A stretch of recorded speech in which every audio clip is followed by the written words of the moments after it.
tiene algunas interrogantes que siempre tuve yo. Y ya, bueno, pues el primer sábado estudiamos acerca de Saúl, con el título del sermón El hombre de paja. El sábado pasado estudiamos acerca de David, un hombre con propósito. Pero hoy vamos a empezar a meternos de lleno en por qué David realmente era ese escogido de Dios y que era conforme al corazón de Dios. Hoy la experiencia que vamos a estudiar es una experiencia que ha impactado mi vida y que muestra verdaderamente a este David al que debemos admirar, incluso muchas veces hasta imitar. Pero antes vamos a tener unas palabras de oración. Bendito Dios, te damos gracias por tu amor, por tu misericordia, por el privilegio que tenemos de estar en tu presencia. Permite que al estudiar la Biblia ahora podamos contar con toda seguridad de que tu presencia está aquí para enseñarnos, para guiarnos, para instruirnos. Danos tu Espíritu, Dios. Transfórmanos a través del poder de tu palabra y permite que podamos entender y poner en práctica las enseñanzas que tienen para nosotros en este día. Te damos gracias, Padre, por las personas que han podido llegar. Pedimos que bendigas y cuides a aquellos que no han podido llegar en el día de hoy. Y permite que en esta hora podamos contemplarte en la hermosura de tu santidad. En el nombre de Jesús. Amén. Como fue nuestra lectura bíblica allí en el libro de Primera de Samuel, capítulo 22, yéndose luego David de allí, y huyó a la cueva de Adulam, y cuando sus hermanos y toda la casa de su padre lo supieron, vinieron allí a él.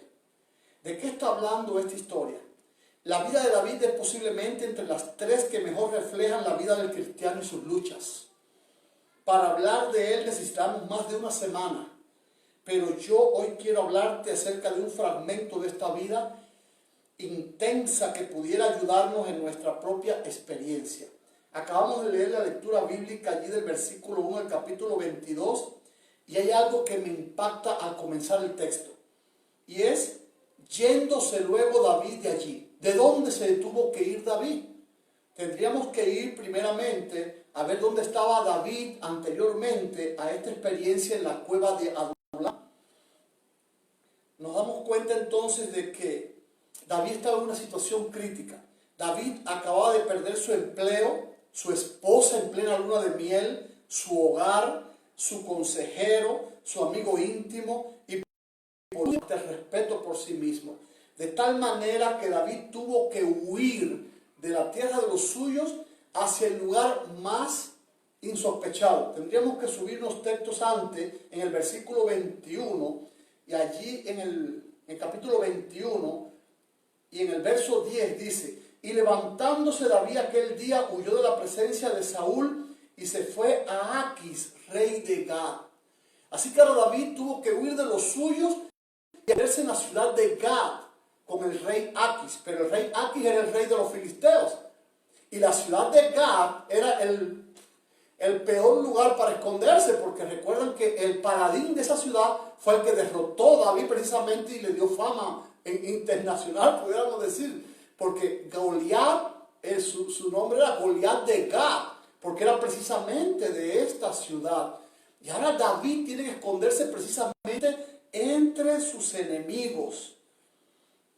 Y dice allí, y los siervos de Aquis le dijeron, ¿no es este David el rey de la tierra? ¿No es este de quien cantaban las danzas diciendo, hirió Saúl a miles y David a sus 10,000?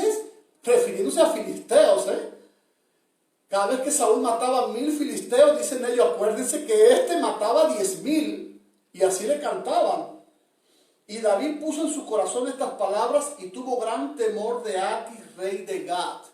Hasta el punto tuvo temor David, que sigue diciendo, miren lo que dice el versículo que sigue, el versículo 13. Y cambió su manera de comportarse delante de ellos y se fingió loco entre ellos. Es decir, que David andaba con su barba toda, dando puertas, rompió sus ropas, descalzo, aparentando ser un loco para poder salvar su vida. Estaba en una situación horrible. Así que ahora vemos a este David, que se había ido a habitar precisamente al lugar donde más lo odiaban, y ahora está en esta condición. Pues de allí precisamente es de donde él huye nuevamente y ahora pues se mete en esta cueva de Adulán.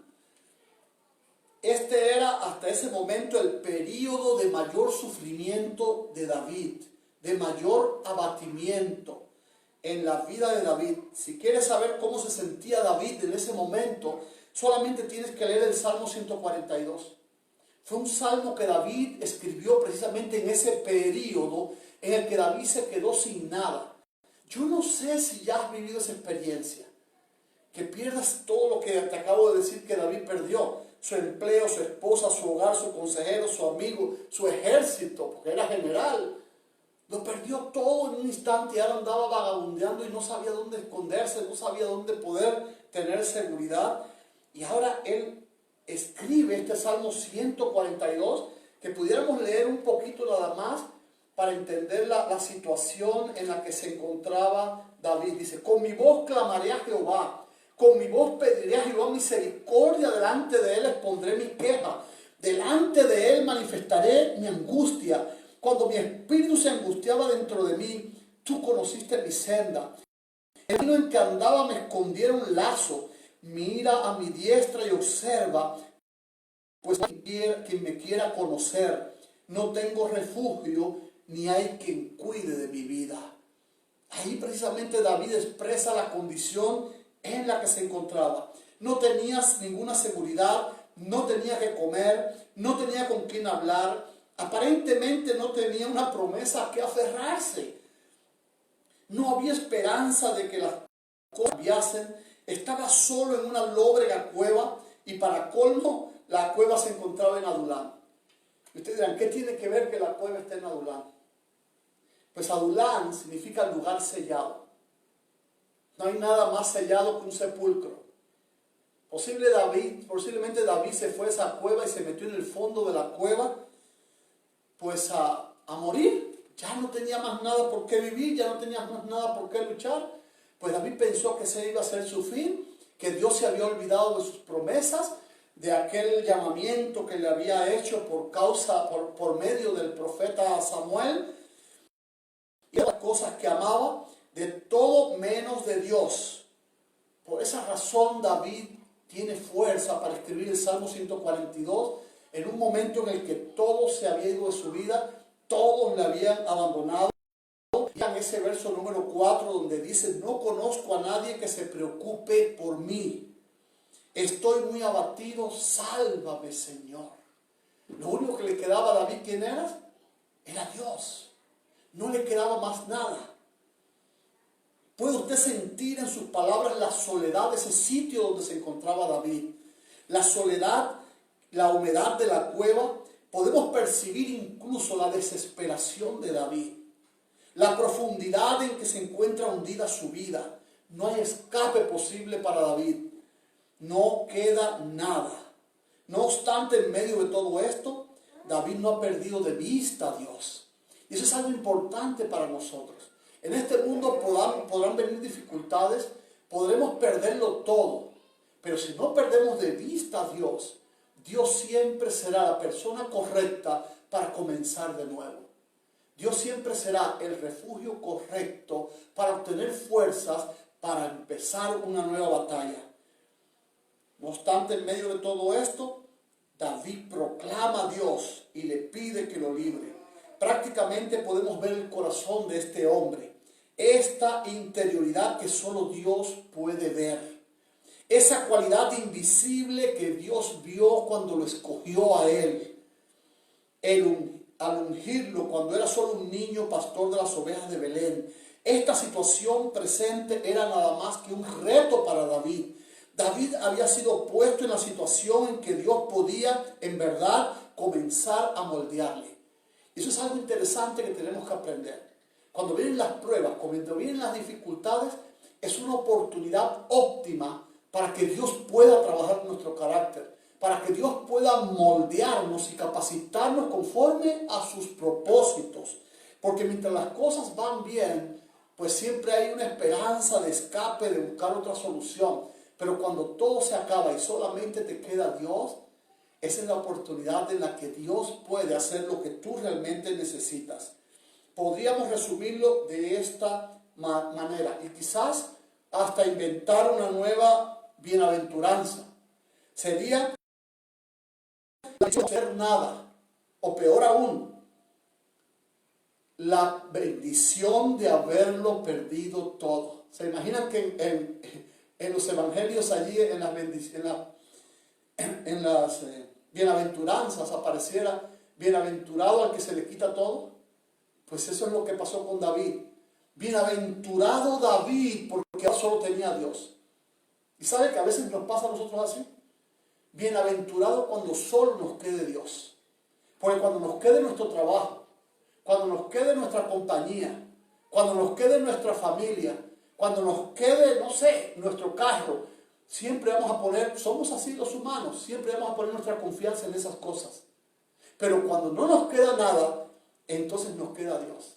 Y nos aferramos fuertemente a Él. Y esa es la oportunidad que Dios necesita para transformar esa condición y pasarnos a un nivel superior. Mientras el ser humano tenga algo en que apoyarse, siempre va a poner a Dios en segundo lugar. Por eso a veces Dios permite que lo perdamos todo, para que nos apoyemos en Él. David lo perdió todo, pero ahora podía apoyarse en Dios. David se sentía como un gusano en el fondo de esa cueva. Ahora, ¿cómo Dios le ayudó? El texto de la lectura bíblica termina diciéndolo. Dice, y cuando sus hermanos y toda la casa de su padre lo supieron allí a él. Entonces, qué bueno que sea vino la familia. Si David había sido invisible para toda esa familia. Ni siquiera, como estudiamos el sábado pasado, lo invitaron a la unción, a su unción. David era despreciado por todos en su familia. Pero sin embargo, ahora la familia, como también estaba siendo perseguida por Saúl, pues entonces sí era buena oportunidad para juntarse con David.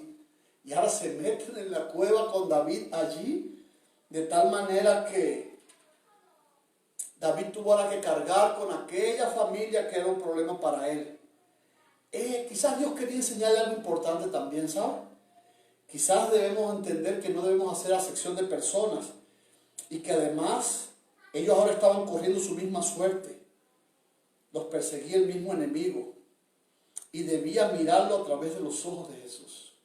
Ahora David tenía que empezar a mirar con misericordia a aquellos que en un momento él no valía nada para ellos. Porque esa familia que antes no lo valoraba, aquella que no lo convocó a su propia unción, que quizás quería enseñarle a perdonar y aceptar a los que te rechazan, era una enseñanza que Dios quería mostrar en el momento más crítico de la vida de David.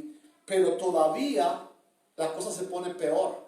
Ahora David no solo estaba en aquella cueva con aquella familia que no se había portado muy bien con él, sino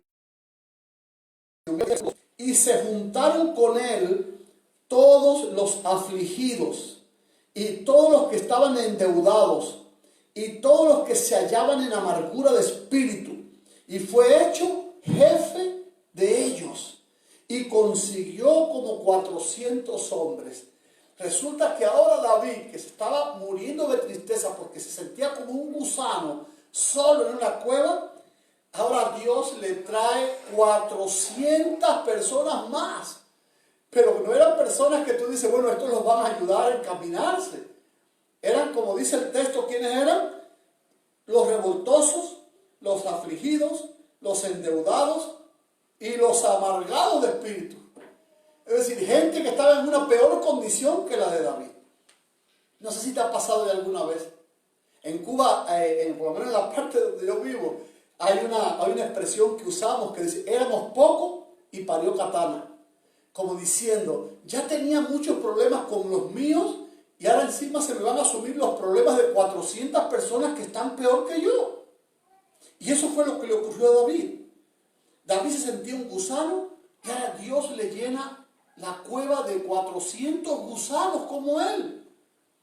Y encima lo hace jefe de esos 400. Ahora, ¿qué pretendía Dios con este plan? ¿Saben? Nosotros jamás podremos entender los planes de Dios. Dios siempre va a obrar de una manera distinta a lo que nosotros humanamente pudiéramos analizar. Pero ahora, ¿cuál era el plan de Dios con este propósito? Quizás tú me digas ahora sí se le puso la cosa color de hormiga a David. Pero Dios sabía que este hombre no se ponía límites. Por eso lo había escogido. Dios sabía que este hombre se podía sanar si se ponía a entrenar a esos 400 hombres. Es interesante esto. A veces nosotros no entendemos que la medicina para nuestra depresión es ayudar a otros. Ahí encontramos la experiencia precisamente de Elías el profeta. Agarró gran temor por la amenaza que le hizo la reina, huyó, se deprimió tanto y allá se lo encontró Dios por donde andaba.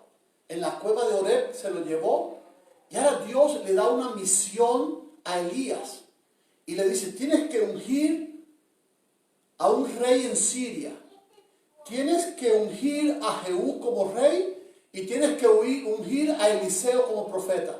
Así que ahora Dios, para poder sanar a Elías, le da una misión de entrenar y capacitar a unos peces grandes, 2 reyes y un profeta. Es decir, si en algún momento te sientes deprimido, si en algún momento te sientes que tus fuerzas no alcanzan, pues ve y instruye a otros. Y tú verás cómo a través del servicio a otros, también tu problema se va a resolver. Ahora tú preguntarás, ¿cuál fue el resultado de la amargura, de su desesperación? Pues instruyera a estos 400 hombres que se le añaden como una carga a sus problemas. Bueno, pues de estos 400 gusanos que David recogió y tuvo que entrenar, de allí salieron aquellos que fueron conocidos como los 39 valientes de David.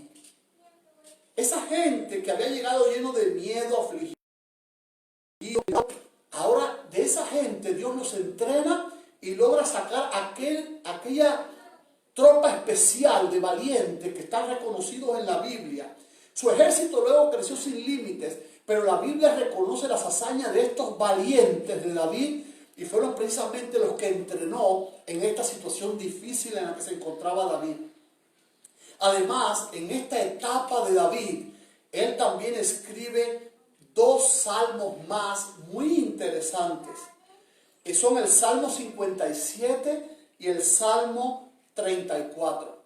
Son salmos tremendamente importantes. Miren, el Salmo 142, me habla de un David echado por tierra, de un David deshecho, de un David destruido. Pero el Salmo 57 me habla de un David que está de rodilla ante Dios. Y el Salmo 34, pues me muestra ahora a un David que ya está en pie, confiando en la bendición de Dios y seguro de que la victoria está en sus manos porque Dios respondió a sus oraciones. ¿Qué cambio el de David? Quizás al ver desfilar a su maltrecha tropa y desanimada, les recitó el versículo 4 del capítulo 37, donde dice: busqué a Jehová y él me oyó y me libró de todos mis temores. Es decir, David podía decirle a sus ejércitos: anímense, porque en el momento más crítico yo le busqué y él me escuchó y él me libró de todos mis temores. A los afligidos quizás le dedicó el verso 8, donde dice: gustad y ved qué bueno es Jehová, dichoso el hombre que confía en él, invitando a esos afligidos a que buscaran la confianza en Dios. A los endeudados quizás le dedicó el verso 9: temed a Jehová, vosotros sus santos, pues nada falta a los que le temen. David había probado la misericordia de Dios y ahora podía decirle a los endeudados: tranquilo, echa tu carga sobre mí, porque yo voy a sustentarte, porque nada falta a los que temen a Dios. A los revoltosos del verso 10 quizás, donde les dice: los leoncillos necesitan y tienen hambre, pero los que buscan a Jehová no tendrán falta de ningún bien. Es decir, no está en tu fuerza, no está en tu peleonero, en ser peleonero, es en buscar a Dios para que nada te falte, para que seas sustentado verdaderamente. Y quizás a modo de lección resumida a todo su ejército, le dedica entonces el verso 19. Muchas son las aflicciones del justo, pero de todas ellas le librará Jehová. David había aprendido la lección. David sabía que no importa cuáles pruebas podrían venir sobre él, no importa cuánto se puede perder en esta tierra, de todas esas pruebas nos librará Jehová. Pero esto en particular, si lo tradujéramos al lenguaje de aquí de West Frankfurt, traduciríamos la Biblia, este texto, de esta manera: oscuridad y soledad son las cuevas de los justos, pero a ellos los alumbrará Jehová. No importa cuán oscuro se ponga tu porvenir o tu futuro, si confías en Dios, la luz de Dios será suficiente para que tú te levantes como un triunfador, y solamente, no solo tú, sino que también puedas capacitar a otros a obtener la victoria como lo hizo David. Deberíamos realmente imitar a David. Si hay que vivir en una cueva, aceptémoslo, pero convirtamos ese lugar en un lugar de entrenamiento para el futuro, que podamos capacitar desde esa cueva a otros para la victoria futura, recordando que la conversión es el milagro de un minuto, la formación de un santo es tarea de toda la vida. Recordemos que Dios no se rinde aunque estemos en una cueva, que Él no ha terminado con nosotros aún, que al final todo estará bien. Si hoy no está bien todo en tu vida, es únicamente porque hoy todavía no es el final, pero al final todo estará bien. Usted y yo necesitamos un refugio, como dice David en el Salmo 31:1. Hoy te quiero invitar a buscar el refugio de David. El refugio de David no era la cueva de Adulán. El refugio de David es aquel a quien él llamó mi fortaleza, mi roca, castillo mío, y que tú y yo hoy simplemente conocemos como Jesús. Allí en Jesús, David pudo encontrar el refugio que necesitaba. Pero ese mismo Jesús que fue el refugio para David, hoy también está esperando que nos apoyemos tú y yo en Él. Jesús quiere que tú lo escojas como su refugio. Jesús tiene sus brazos abiertos aún, esperando a ese pueblo que, atravesando pruebas, dificultades y necesidades, sabe que la única solución, como la tuvo David, la vamos a encontrar si nos refugiamos en el Dios Todopoderoso, en Jesús, nuestro Salvador. Yo les invito a que en esta tarde meditemos en esto y hagamos ciertamente de Jesús nuestro refugio. O como estamos estudiando en este trimestre, que hagamos de Jesús nuestro reposo. Jesús está dispuesto a hacerlo. Vamos a escuchar un canto, el último himno, y después de este canto, pues tendremos una oración de consagración, donde le pediremos a Dios que por favor